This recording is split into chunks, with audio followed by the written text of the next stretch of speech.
Hello and welcome to this week's edition of the NR2003 2020 simulation of the NASCAR Cup Series. Alex Bowman gets his first pole of the year here at Kansas. He was very good here last year. Your starting lineups running across from the bottom, the first 5 rows at least.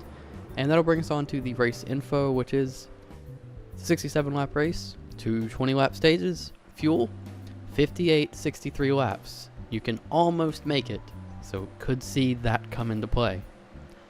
Alex Bowman leads them down, Eric Almirola on his outside, and they head off into turn 1, Kyle Busch tagging right behind. Matt DiBenedetto back there in 6th, a few guys having good starts that don't normally run so well. Kyle Larson continuing his little resurgence. Kyle Busch will look for the lead off of turn 2 with help from Ryan Blaney, and he'll get there. Ryan Blaney gets put 3 wide, both cars lose their help, and Kyle Busch has the momentum off the bottom. Joey Logano gets loose going into 1, comes up across the apron, spins, and saves it off the back of Ricky Stenhouse, and that leaves them 4, almost 5 wide coming off of turn 2. It's only lap 2 and we're seeing some insane racing, but you have to wonder if it's going to work out.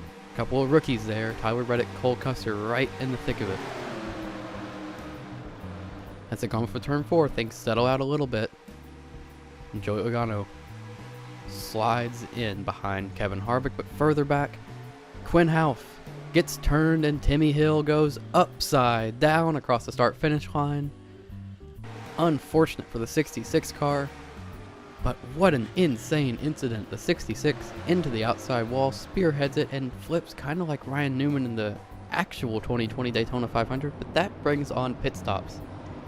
And 14 cars will stay out right here. Brad Keselowski wins the race off pit road with Bowman second, but with those 14 cars that stay out, you have to wonder, pitting on lap 3 or 4, does that give them an edge to maybe make it to 67 without coming back? Timmy Hill, even though he was just upside down on the front stretch, he starts on the inside, a lap down, only 1 lap down. Absolutely incredible for the 66, channeling his inner Dale Earnhardt, and they're racing hard further back. 66 disrupting things a little bit, but it's still 3-4 wide. We'll see if they can work a little better this time and not have someone upside down on the front stretch. Kyle Busch stretches the lead out front, and Alex Bowman is the fastest car on the racetrack. He is going by Ryan Blaney. Then later, Matt DiBenedetto will be leading this group. William Byron, with help from teammate Alex Bowman, will push right on by, going to the inside in turn 1. There he goes. Alex Bowman to help, and they make a nice run to the inside, put 200 cars into the top 5. Kyle Busch would take the stage 1 win though, despite that charging 88 car over Eric Almirola, who's continuing to have a good run. But as we start stage 2, Martin Truex Jr. expires an engine. It would go in the books as a gearbox failure after further evaluation, but he takes out Brennan Poole. You see here, he's 5th in standings, looking great on points, no DNFs, but it's gonna change after today. He scores his first DNF of the year on that gearbox failure, and Chris Buescher, who was having a great run, running 10th, makes an unscheduled pit stop, and that will really disrupt his day. Now, Kevin Harvick is starting to put up some really fast lap times, but we'll see if he can actually get up to the 18. No one's been able to do it yet, and no one does it here.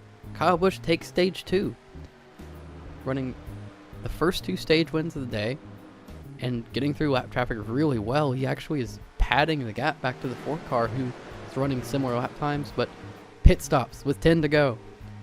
Kyle Busch comes down, and that leaves Kevin Harvick with the lead. Kevin Harvick did not come down earlier though, so we can expect him down pit road unless he's saved a lot of fuel.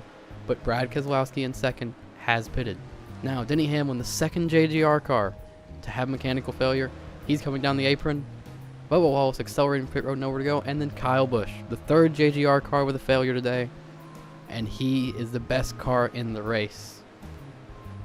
Led the first 56 laps, but he would go down. Now, Kurt Busch, Brad Keselowski running 1st and 2nd. They pitted. Can they make it on fuel? There's 4 laps to go. They can try. And here's Austin Dillon, who also pitted, trying to play the same strategy. We've seen him do it before in the Coke 600. Can he do it? But Kurt Busch fades to pit road. Alex Bowman fades to pit road. Austin Dillon fades to pit road a few laps later. And that leaves Kevin Harvick with the lead. Harvick has speed and he looks to be the favorite, but here comes Eric Almirola. Almirola's 2-3 seconds back. Within a lap, it's closed up to his bumper, closing on Kevin Harvick. Kevin Harvick is having a problem. We've seen mechanical failures throughout the day, and Harvick is no different. Something goes amiss on the 4 car, and he's struggling for straightaway speed. And there goes Eric Almirola right by. Harvick has nothing he can do but just let him go. Eric Almirola was hurt here in a crash not that long ago before he got in that 10 car, but he'll win the race that he was hurt in. Eric Almirola wins at Kansas and locks himself into the playoffs. Started second, had a good consistent run, but in the end, he did a little bit of luck to pull off the win over his teammate, who was a little bit faster. That will bring us on to the points, where Almirola locks himself in, and Kevin Harvick pads that point lead for the regular season championship. Further down, Kurt Busch, Tyler Reddick, Ryan Newman continue to pad their gaps.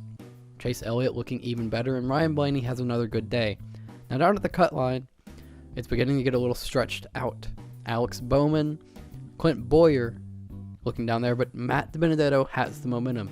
He officially moves into 20th today, but he can be expected to really show himself and get into the top 16 if he keeps running like this. So, next week, a little important announcement here, will be the first week that I will be using stage brake cautions and just general improvements to the race handling. I'll be using NR2003, but running these in LAN servers, and that will allow me to call cautions whenever the game decides not to, or when I need one for stage breaks. So, for example, the Timmy Hill wreck. A caution almost didn't come out for that, which is what prompted this change, because there was a car upside down in the middle of the front stretch and the game decided not to throw a yellow. But, other than that, that will be it for this week. Thank you all for watching, and I will see you all throughout live streams this week, and then again on Tuesday for the next race. Thank you all very much for watching. Leave a like or subscribe if you enjoyed, and yeah, that's it. Thank you.